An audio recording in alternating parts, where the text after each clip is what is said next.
मेरे प्यारे विद्यार्थियों, आपको एट ग्रेड अभ्यास पुस्तिका दी गई है। यह पुस्तिका हमें 15 जनवरी से 6 फरवरी तक भरकर स्कूल में जमा करनी है। आज हम कक्षा 8 की अभ्यास पुस्तिका जो एट ग्रेड अभ्यास पुस्तिका है, इसके प्रश्नों के हल को समझेंगे। तो देखिए, हम इनके प्रश्नों को समझते हैं और लिखेंगे भी। तो देखिए इसे। तो यह देखिए अध्याय 1, इसमें दिया है कि भारत में ब्रिटिश सत्ता की स्थापना और विस्तार। इसका प्रश्न है कि यूरोपीय व्यापारक कंपनियां किस उद्देश्य से भारत आई थीं। तो इसका यह उत्तर होगा कि यूरोपीय व्यापारक कंपनियां भारत में ब्रिटिश ईस्ट इंडिया कंपनी की स्थापना करने के विचार से आई थीं। साथ ही वह भारत से मिलने वाली कई बेहतरीन चीज़ों को यूरोप में जाकर महंगे दामों पर बेचा करते थे। इससे उन्हें बहुत मुनाफा हुआ करता था, इसलिए ईस्ट कंपनियां भारत आई थीं। ठीक, अगला प्रश्न देखिए। तो अब प्रश्न क्रमांक 2, इसको देखिए। इसमें दिया है कि डच किस देश के निवासी थे, उन्होंने भारत के साथ किन वस्तुओं के व्यापार में रुचि दिखाई। तो ये इसका प्रश्न है कि डच जो है डेथ हॉलैंड, यानी वर्तमान में उसे नीदरलैंड कहा जाता है, कोष्टक में मैंने नीदरलैंड लिख दिया, के निवासी थे। डचों ने भारत में कोरोमंडल समुद्र तट, बंगाल, बिहार और उड़ीसा में अपनी व्यापारिक कोठियां खोली। यह इसका उत्तर है। अगला प्रश्न देखिए, प्रश्न क्रमांक 3, इसको देखिए। इसमें है कि ईस्ट इंडिया कंपनी की स्थापना किसने व कब की। तो इसका उत्तर है कि इसकी स्थापना 1600 ईस्वी के अंतिम दिन महारानी एलिजाबेथ प्रथम की घोषणा पत्र द्वारा हुई थी। तो ये उसकी स्थापना कब और कैसे हुई, तो ये इसका उत्तर है। अगला प्रश्न देखिए। अब इस प्रश्न क्रमांक 4 को देखिए। यह है कि फ्रांसीसी व ईस्ट इंडिया कंपनी के बीच संघर्ष के क्या कारण थे। तो हमें इसका उत्तर लिखना है कि राजनीतिक प्रतिस्पर्धा भारत में अंग्रेजी और फ्रांसीसी ईस्ट इंडिया कंपनी के बीच संघर्ष का कारण बनी। दोनों का उद्देश्य था कि अधिकाधिक मुनाफा कमाना। ऐसे में उनकी राजनीति और आर्थिक महत्वाकांक्षाओं ने सिर उठा लिया। यह इसका उत्तर है। अगला प्रश्न देखिए। प्रश्न क्रमांक 5, इसको देखिए। प्लासी के युद्ध के क्या परिणाम हुए। तो इसका उत्तर है कि प्लासी का युद्ध बंगाल के नवाब सिराजुद्दौला और ईस्ट इंडिया कंपनी के संघर्ष का परिणाम था। इस युद्ध के अत्यंत महत्वपूर्ण तथा स्थायी परिणाम निकले।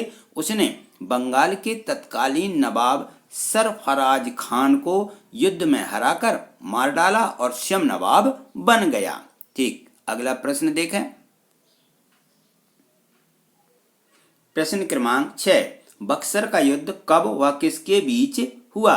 तो बक्सर का युद्ध 23 अक्टूबर 1764 में बक्सर नगर के आसपास ईस्ट इंडिया कंपनी के हेक्टर मुनरो और मुगल तथा नवाबों की सेनाओं के बीच लड़ा गया था। अगला प्रश्न, इलाहाबाद, प्रश्न क्रमांक 7 देखिए। इलाहाबाद की संधि की प्रमुख बातें लिखिए। तो इलाहाबाद की जो संधि है उसके प्रमुख बातें ये हैं कि इलाहाबाद की प्रथम संधि रॉबर्ट क्लाइव तथा मुगल सम्राट शाह आलम द्वितीय के बीच में 12 अगस्त 1965 में हुई थी। यह संधि बंगाल के इतिहास में एक युगांतकारी घटना थी, क्योंकि कालांतर में इसने उन प्रशासकीय परिवर्तनों की पृष्ठभूमि तैयार कर दी जिससे ब्रिटिश प्रशासनिक व्यवस्था की आधारशिला रखी गई थी। यह इसका उत्तर होगा। अगला प्रश्न देखिए। प्रश्न क्रमांक 8, इसको देखिए। लॉर्ड डलहौजी द्वारा भारतीय राज्यों को ब्रिटिश शासन के अधीन करते हुए अपनाई गई नीति का वर्णन कीजिए। तो इसका उत्तर है कि डलहौजी ने राज्य हड़पने की नीति अपनाई, जिसके कारण भारत के कई प्रदेशों को ईस्ट इंडिया कंपनी के अधिकार में मिला लिया गया। तो यह इसका उत्तर है कि डलहौजी ने राज्य हड़पने की नीति से अपनाई और जिसके कारण भारत के कई प्रदेशों को ईस्ट इंडिया कंपनी के अधिकार में मिला लिया गया। ठीक, अगला प्रश्न देखें। प्रश्न क्रमांक 9 देखिए, लॉर्ड बेलेजली की सहायक संधि की प्रमुख शर्तें क्या थीं, लिखिए। तो इसकी प्रमुख शर्तें देखिए, सहायक संधि की शर्तें, वे कोई युद्ध नहीं करेंगे तथा अन्य राज्यों से विचार विमर्श कंपनी करेगी। बड़े राज्य अपने राज्यों में अंग्रेजी सेना रखेंगे जिसकी कमान अंग्रेज अधिकारियों के हाथों में होगी, जबकि सेना का खर्चा राज्य को उठाना होगा। राज्यों को अपने राज्य की राजधानी में एक अंग्रेजी रेजिडेंसी रखना अनिवार्य होगा। तो यह इसका उत्तर था। अगला प्रश्न देखें। प्रश्न क्रमांक 10 ये दिया गया है कि किन कारणों से ब्रिटिश कंपनी को भारत में सत्ता स्थापित करने में सफलता प्राप्त हुई।